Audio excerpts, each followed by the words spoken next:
அனைவருக்கும் உங்கள் தோழி தாராவின் வணக்கங்கள். போன பதிவில் உங்ககிட்ட என்ன பகிர்ந்துக்கிட்டேன்னு ஞாபகம் இருக்கா நண்பர்களே?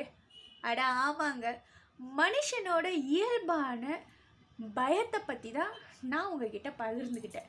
ஆனால் இன்னைக்கான பதிவில் என்ன பகிர்ந்துக்க போகிறேன் தெரியுமா? மனுஷனோட குணம். அது நல்லதும் இருக்குது, கெட்டதும் இருக்கும். ஆனால் முக்கியமாக இந்த குணம் இல்லாத ஒரு மனுஷனும் கிடையாது. அதுதாங்க பழி வாங்குறது.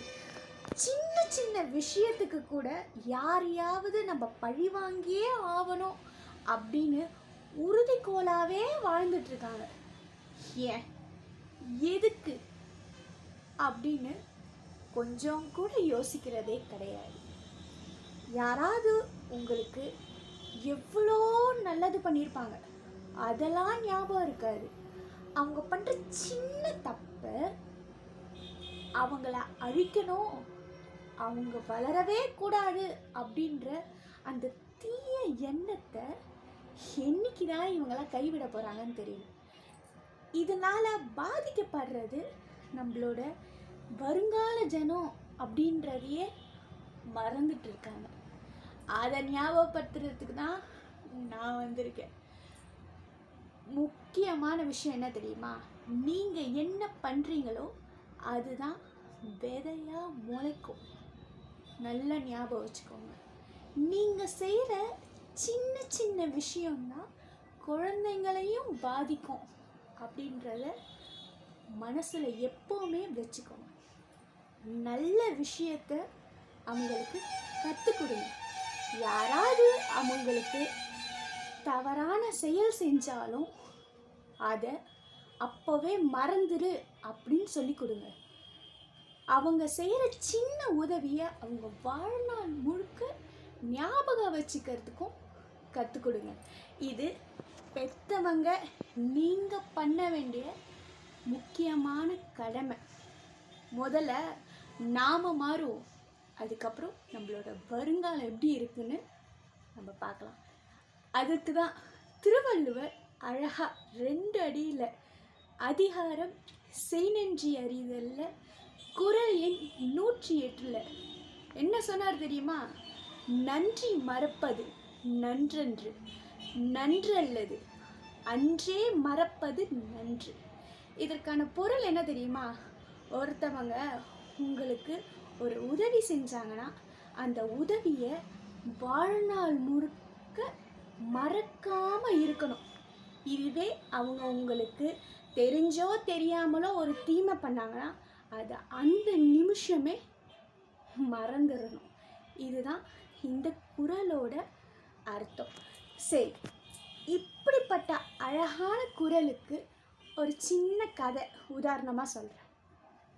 2 நண்பர்கள் ஒரே காலேஜில் ஒன்றா படிக்கிறாங்க. அப்படி படிக்கும்போது 2 பேருக்குமே போட்டி மனப்பான்மை வருது.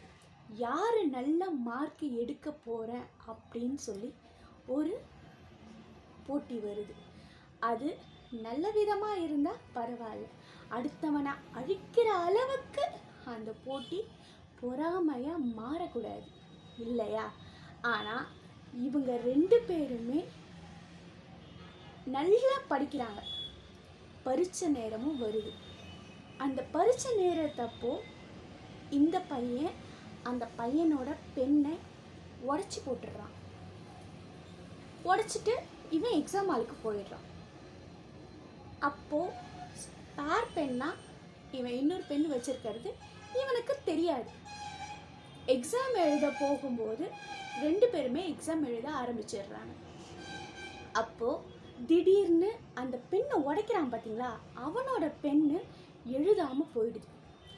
அந்த நேரத்தில் பதட்டத்தில் என்ன பண்ணுறதுன்னே தெரியல. 2 பேருக்குமே அது முக்கியமான தேர்வு. ஒன்று விட்டால் கூட இன்னொருத்தருக்கு லாபம்தான். ஆனால் அந்த பெண்ணை உடச்சி போட்டான் பாருங்கள், அவனுக்கு இந்த நண்பன் உதவி செய்கிறான் பேனா கொடுத்துட்டு. எக்ஸாம் முடிச்சுட்டு 2 பேருமே வெளியே வரும்போது ஒரு நல்ல நண்பர்களாக வெளியே வந்தாங்க. இதிலேருந்து கற்றுக்க வேண்டிய விஷயம் என்ன தெரியுமா? ஒருத்தவங்க உங்களுக்கு கெடுதலே பண்ணாலும் அவங்களுக்கு அந்த சூழ்நிலையில் நீங்கள் பண்ணுற ஒரு சின்ன உதவி அவங்க வாழ்நாள் முழுவதும் ஒரு நல்ல அனுபவத்தை கொடுக்கும். என்ன உண்மைதானே? மீண்டும் குரல், நன்றி மறப்பது நன்றன்று, நன்றல்லது அன்றே மறப்பது நன்று. நல்லா ஞாபகம் வச்சுக்கோங்க. யாராவது உங்களுக்கு தப்பு பண்ணாலும் நீங்கள் செய்கிற நன்றி அவங்களுக்கு அந்த குற்ற உணர்ச்சியை ஏற்படுத்தணும்.